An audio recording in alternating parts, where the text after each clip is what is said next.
Welcome to another Wisdom Wednesday here in Nova Village. And we just did a little singing together as a group, and Aaron and I led it, and then we had a few other members come and sing a little bit with us. And I've been thinking a lot since my retreat about collaboration and about what it means to really invite in different voices into my life and what it really means to share my voice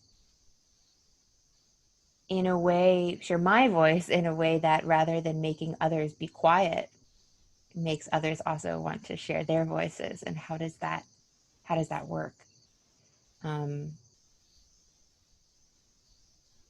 I've been seeing a lot about how just the culture I think that we've all been living in and raised in and indoctrinated by can create a very competitive way of being in the world that makes it hard to realize how one person standing up and speaking could make others feel empowered to do that. And so it's been something I've been thinking about a lot, and something that I think that all of us as a society are thinking about, because we see how this egoic, competitive, narcissistic way of being has done so much damage to our planet and to each other and to our own feeling of safety and belonging in the world, and our own ability to take joy in the collaboration of life. This whole thing is a collaboration. And so this week, I'm going to give a little talk continuing with our theme of truth. But the main thing that I am offering this week is an appeal to you to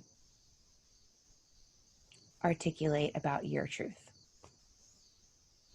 And I'm going to share with you guys my sort of cliff notes, my cliff notes version of non-dualist philosophy on truth. And most of which we've talked about, a lot of which we talked about last week. I'm just going to kind of give you the really simple version of that. And a little bit about how the process of discovering and living my truths has gone. But the real reason I'm offering it to you this week is as a jumping off point for you to do your own exploration. We also, of course, have the prompts that I create for you guys every week, and all of the August prompts are together. If you're a subscriber in the coordinates course under truth, and if not, it's in the inquiry section, but of Nowhere Village, and it's a little more scattered and less coherent. But all of this month has been asking you to really look for yourself about what your truths are. And this week I want you to share. If you feel able to share on Nowhere Village or reach out to me, great. I would love that. But obviously that's not the main point of all of this, is for Nowhere Village itself to have a lot of stuff going on. The point is for all of us who are participating in this work to be living truth and to be transforming ourselves in the world through our truth. And so even if you don't feel like posting on Nowhere Village or talking to me about it, talk to somebody about it this week. And as we close up toward the end of August, I'll be, next week I'll be bringing, it's the last week in August, right? So I'll be bringing back around the original prompts from the beginning of the month, which is our core coordinates about truth. And so you'll be seeing those loop back around.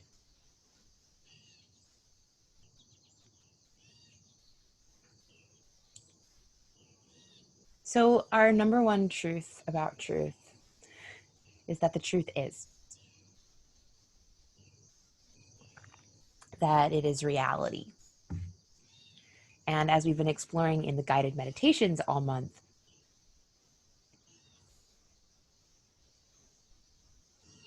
the truest reality, the truest truth, is that which isn't changing, which isn't subject to space and time. And all of the changeable parts of reality exist too, but in a different way. They are coming and going, they're shifting all the time. And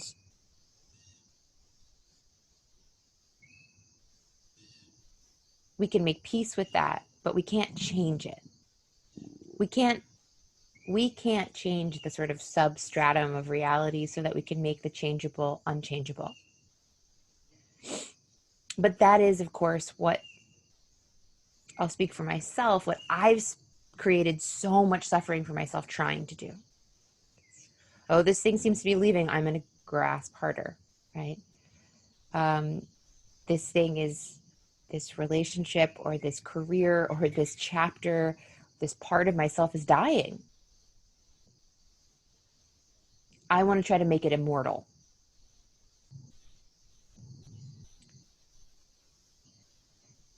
And so all of the sages advise meditate, meditate, do something which helps you get back to the reality, the realist reality, that which isn't changing.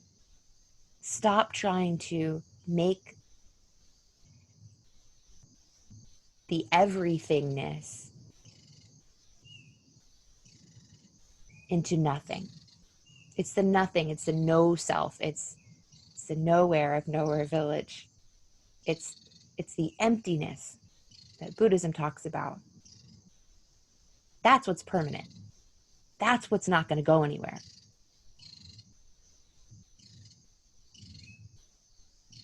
And so if we can learn how to rest in that space, rest as awareness, exist as awareness, and see that that's the self, that's the only self we've ever actually had. That empty space that can get filled with light.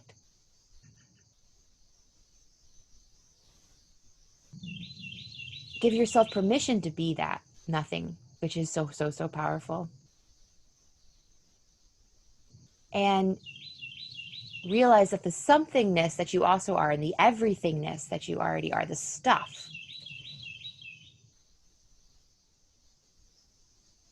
is never gonna have the same qualities as the nothing. And it doesn't need to. You've got everything you need, which is your nothing, your something, and your everything. And stop trying to make them into each other.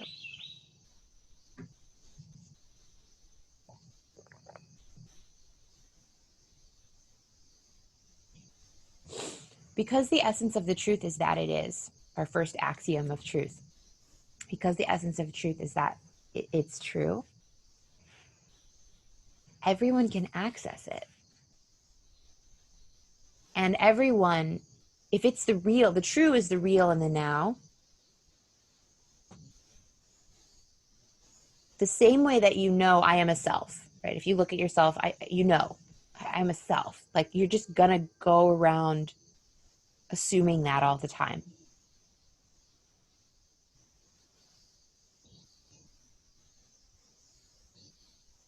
My cat friend over there is talking to me because it's a neighbor's cat, it's not mine. Because everyone recognizes, oh, it's now, right? You can tell right now that this experience. There's a great Nisargadatta quote that I've shared with you guys, and I can share it again. You know that the now has the stamp of reality on it. It has a quality. There's something about it that the past and the future don't have. One is memory, one is imagination, until the now catches up with it, right? the same way that you know the now, you know that the now is realer than the past or the future, is the exact same way that you sense your I amness.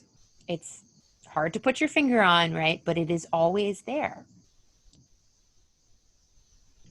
And so if we can stop trying to make the now solid, permanent, unchanging, manipulated, whatever the stories are about the now that you think that they should have. So that's what our meditation practice does, right? That teaches us how to be in the world as the I am.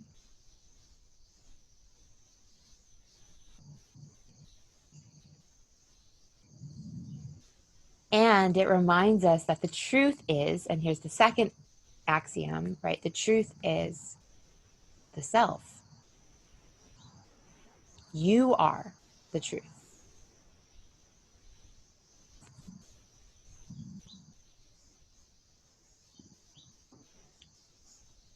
The truest thing about you is also the truest thing about the universe. You're the universe.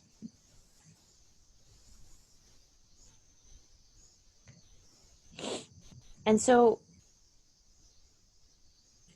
you know, everyone talks about the truth setting you free, and we've all had this experience. And that's because anytime that you realize the transformation that happens is because you make a realization about what you really are. And you've seen it with your own eyes, the same way you're experiencing the now with your own witness right now. The same way you experience your I amness.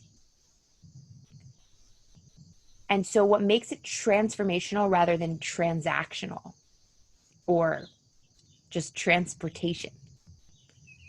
I got from one place to another, right? Like I can do that all the time. I can walk from here to the front cabin with the kitchen and then walk back with the sandwich. I will not necessarily be transformed. I will not necessarily feel more free. The transformation happens because I have seen for myself a truth that changes my relationship to who I am, that changes my sense of identity.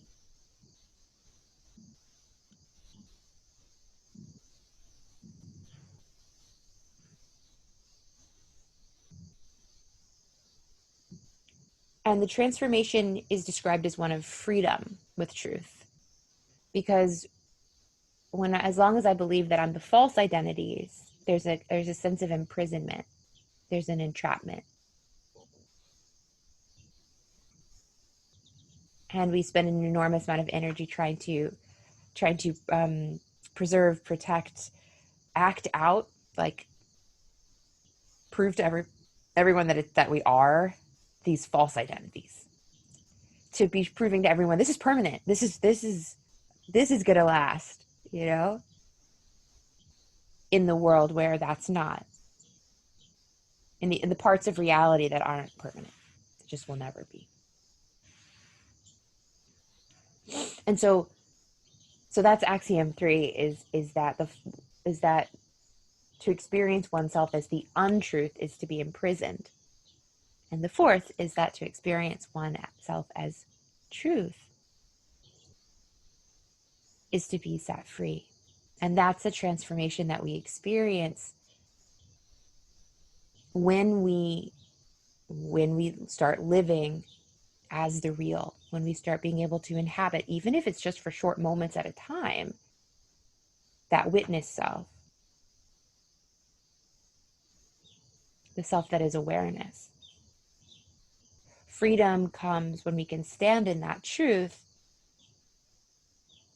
And when we start to, this is my practice all the time right now, is I will feel the old patterns of the untruth. I'll feel the kind of prison walls basically kind of come up around me, right? And I'll just go, that's not me.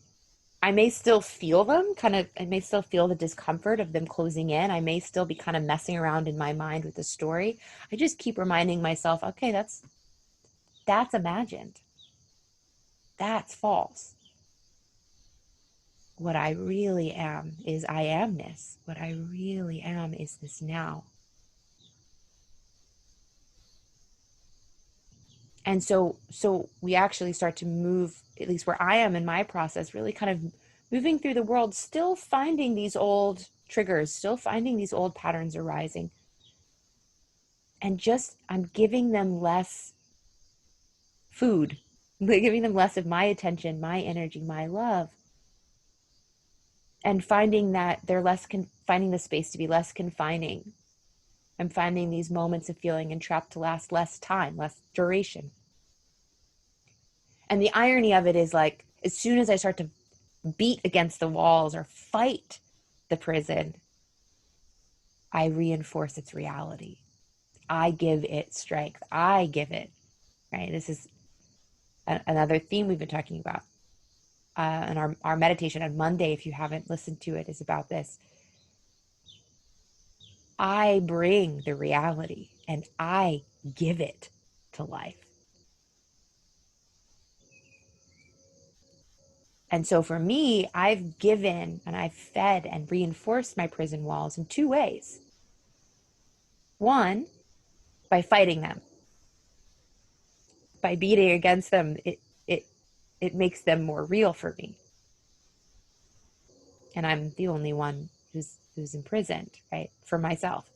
I create the prison, I inhabit it, it's my experience. So that's one way, is I try to fight them. And by fighting them, I empower them. If you have to fight something, it must be pretty powerful. It must be real.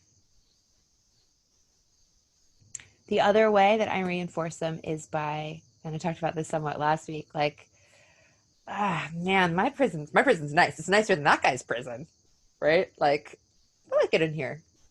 This is what I get out of it. This is what I'm enjoying it.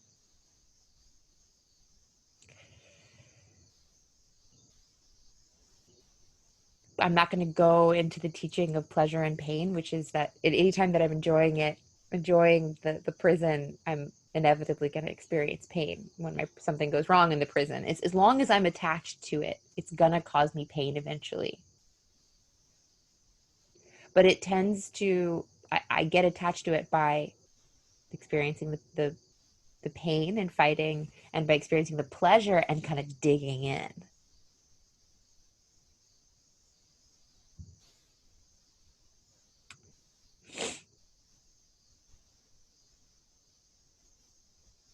So the last axiom of truth is about what we do, right? So we said the truth is real. I'm the truth. Untruth is imprisonment, an experience of imprisonment, suffering, everything that comes with imprisonment. Feeling lack of agency, feeling disconnection from where we belong, right? All the things.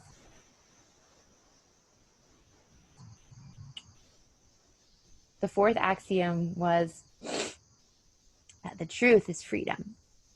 Everything that comes with that. Love, belonging, a sense of agency and empowerment. And here's the fifth. It is that our practices get us there. That our practices are what we do in order to return to the truth. And I'm gonna talk a little bit about that. But one of my invitations this week is look at those and challenge me. Maybe I'm missing an axiom. Maybe one of those shouldn't be in there. Maybe there's something that I'm not seeing. Like, help me. I came up with these through years and years of studying this non-dualist philosophy. And most of my teachers just sort of talk and they talk a little bit more freely and in dialogue, and there's less like philosophical, there's less like lists and that kind of analytical approach. And so it's something that I've been craving to bring, but I'm acknowledging that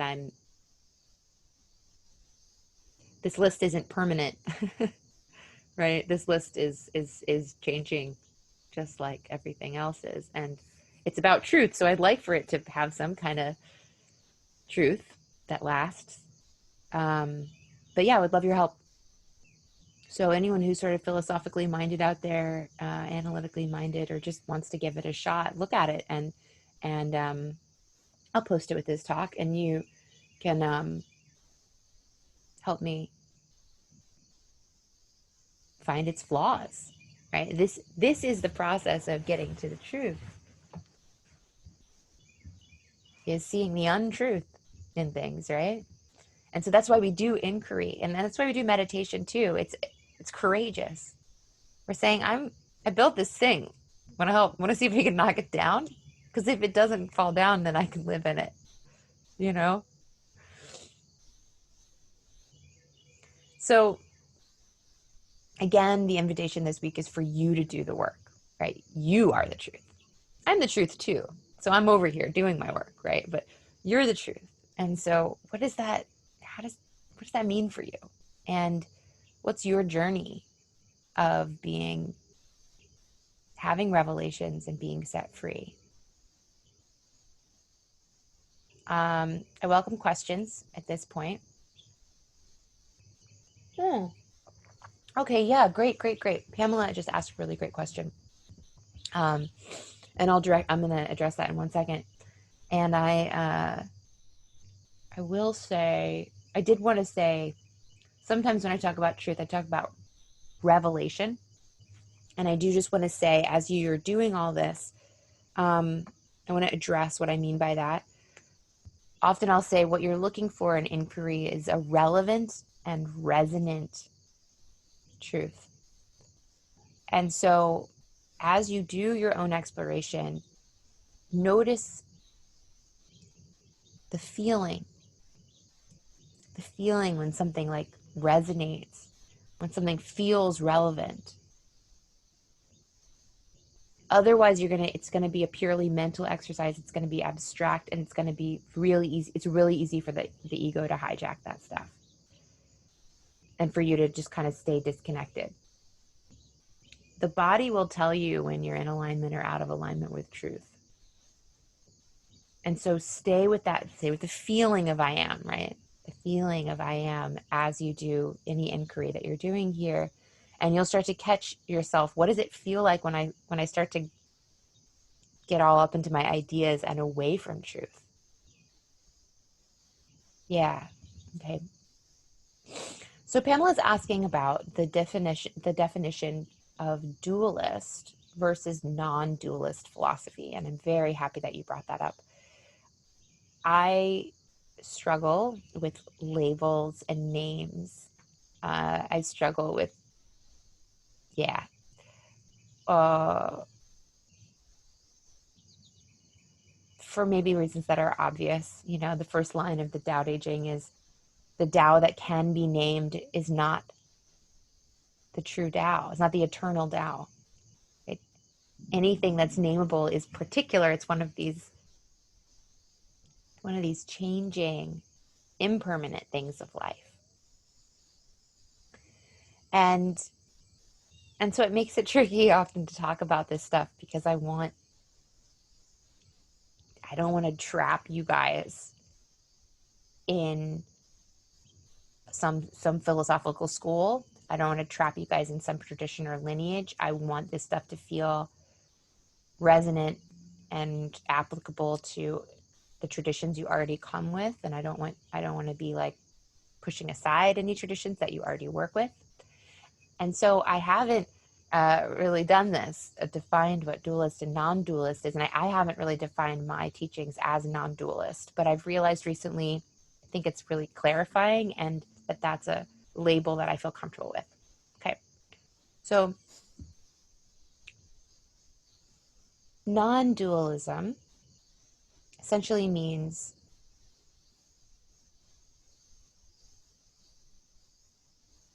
know that the universe isn't separate.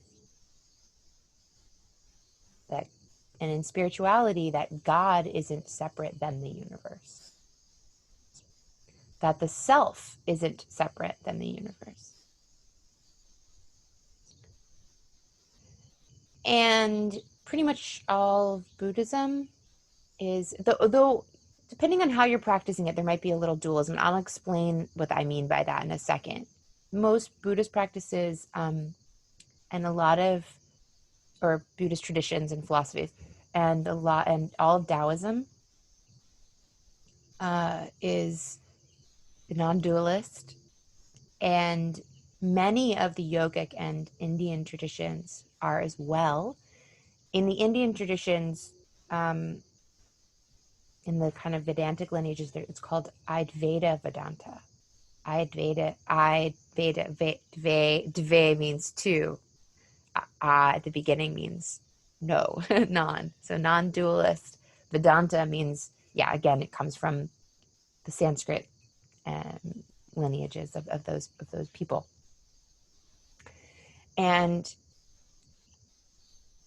there are a lot of dualist spiritual philosophies as well. And in dualism, the idea would be there is another, and there's me. And Bhakti lineages, the Hare Krishna lineage is a Bhakti lineage. They're famously dualist and talk about that. And the idea is, I have a deity, the Hare Krishnas, their deity is Krishna. And they sing, right? The Hare Krishnas sing, sing, sing. It's so beautiful all day. Sing to Krishna to be close to him. And the way that their spirituality works for them, the way that it works for them is to imagine this deity as separate and to have a relationship. And they say we want to be dualist, because otherwise how would we have a relationship with our deity? And on my own journey, I've come to realize that dualism feels really unnatural to me. Obviously, like dualism, we're living in dualism anytime that we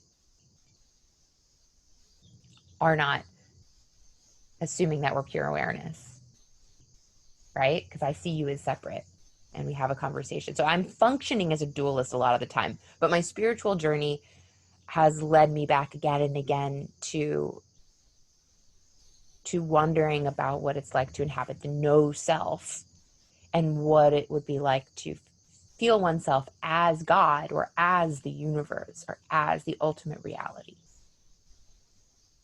And so while I've been a great traveler of different traditions, I, over the years, and some of you have watched this process, I, over the years, have gravitated back toward like the three same texts, basically. The Yoga Sutras is not technically a non-dualist text, though my interpretation of it is non-dualist. And we can talk more about that too at some point. But the Tao Te Ching and the Nisargadatta are really my two other main texts that I return to again and again. And my teacher, Adyashanti, who I listen to recordings mostly rather than read, is also a non-dualist teacher. And so yeah, if you want to get immersed in non-dualist philosophy, Nisargadatta, the Tao Te Ching, or Adyashanti would be great, and really hanging out with me, you're kind of getting there, right? Helpful? Okay. Any other questions this morning?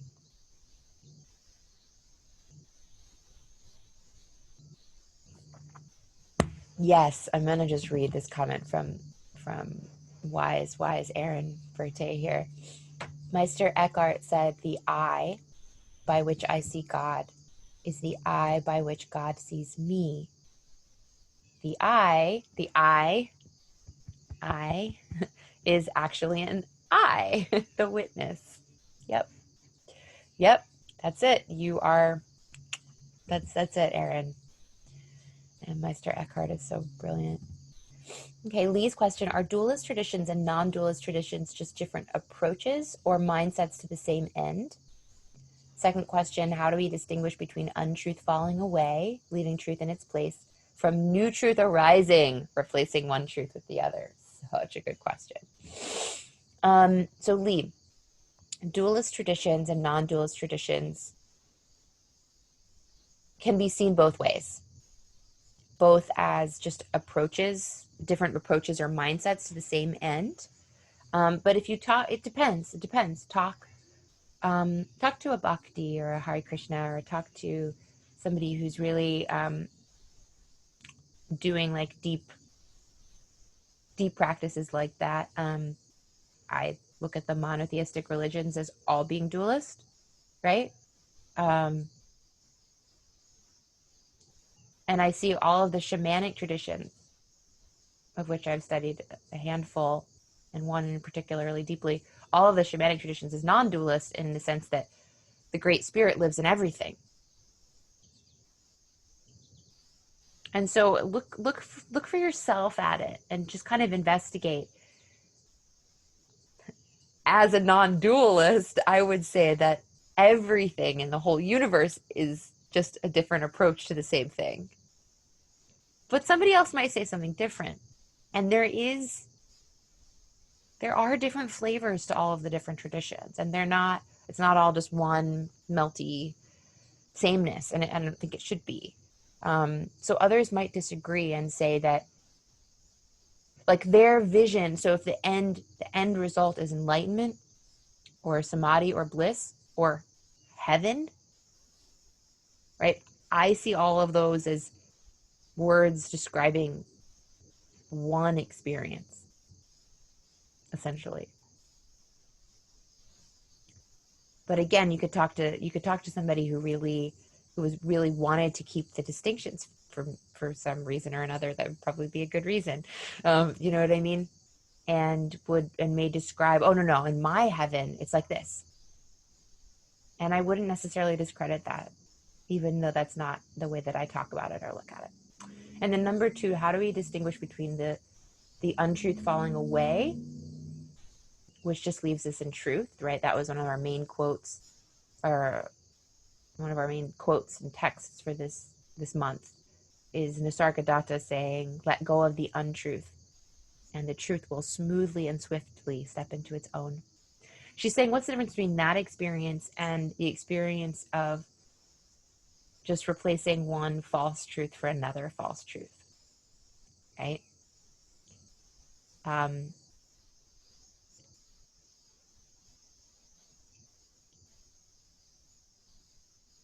And it's just such an important question. So I'm trying to think of the most concise way to answer it, because it's such a good one. I think that the only way to really know is to stay in the I am, to keep returning to it.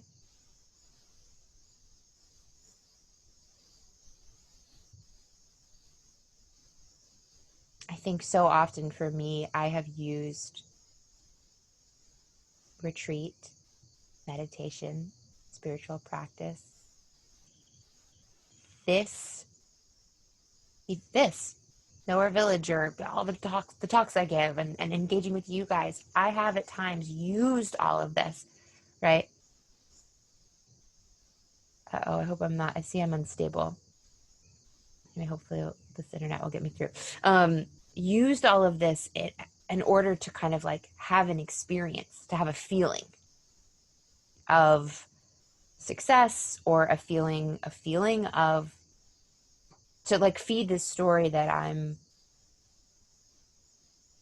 getting enlightened. That's another untruth. And so, and when I'm using things like that, I tend to want to kind of like use them and then like get rid of them.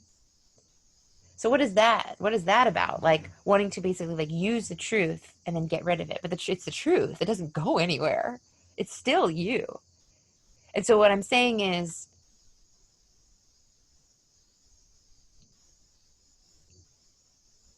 just keep returning. Just keep doing your practice. Just keep coming back to the I am. Look out, watch. You have to be kind of diligent, right? You have to be looking for the little traps that we know are there. I know now so well that they're there, and they're still there for me.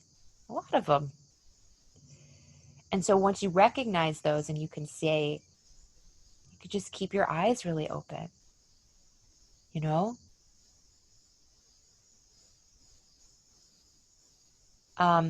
This is actually the perfect segue, Lee, into how I wanted to close the talk, which is I'm going to tell you, I said that, number 5, the axiom 5 was our practices get us to the truth. And I'm going to share that. And I think it actually perfectly addresses your question.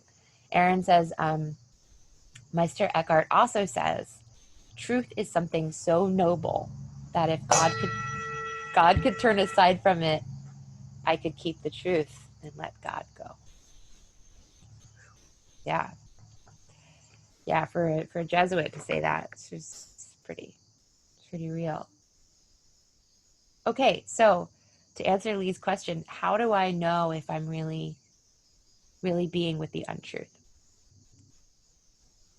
And I say go back to your practices, and here's how the practices work. And I've got four ways that the practices work.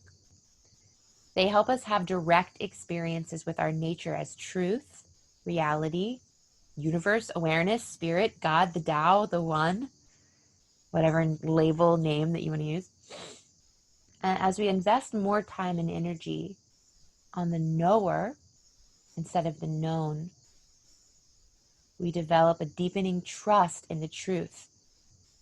It starts to feel more like home. Lee, you're going to get better and better at going, oh, that's not home. Whoa, that's my ego, right? Because you know what it's like in there. And the Sargadatta says a lot of times, he says, you don't know yourself. People come and ask these questions, and he says, you gotta know yourself. And by yourself, he means yourself as pure awareness. He says, go ahead, go be in your inner world. Go and get in there, And it's, again, we have to stop investing all this time in the untruth and all the stories of yourself, your ego, your attachments, right? Your work, the stuff that keeps shifting and changing. Okay, B, practices help us have direct experiences with the untruth. We start to see all that stuff, our fears, attachments, aversions, personal identities, falsely sacrosanct stories. We see how this causes us suffering. This is really important. It is only through really seeing that it's not working for us that we really have the courage to let it go. And so, Lee, you're going to be able to distinguish the truth from the untruth because you've spent time knowing the difference. And you've spent time understanding what the truth brings, freedom, love, joy, and what falsehood brings, suffering, attachment. Just exhausting ourselves with effort.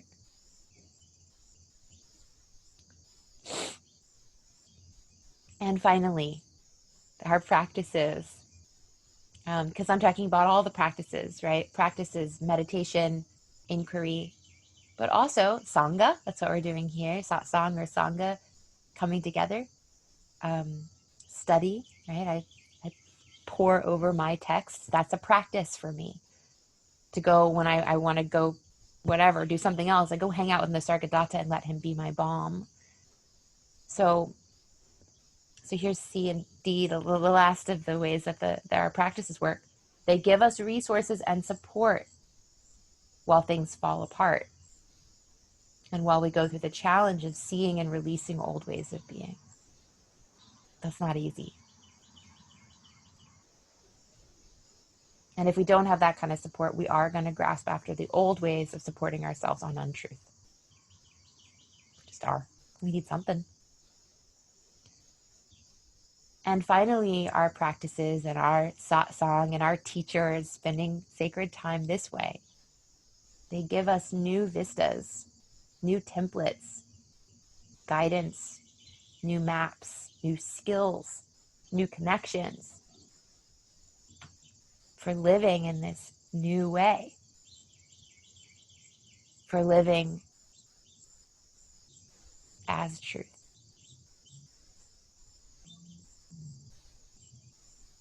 All right, my friends, thank you so, so much for joining me this morning. I enjoyed all of it, and I look forward to hearing about your truths some way or somehow. I hope that you share something with me before the end of August. And I'm up to be challenged on my truths, and I'm excited to hear about what transformations have already happened for you because of all the work you've already done to discover your truth and live by it. Thank you for doing that. And I really believe that if we lived in a world where everyone was really, really dedicated to the truth, we would also live in a world really, really full of love. Yeah. So I am here trusting your truth and witnessing your value and loving you just the way you are.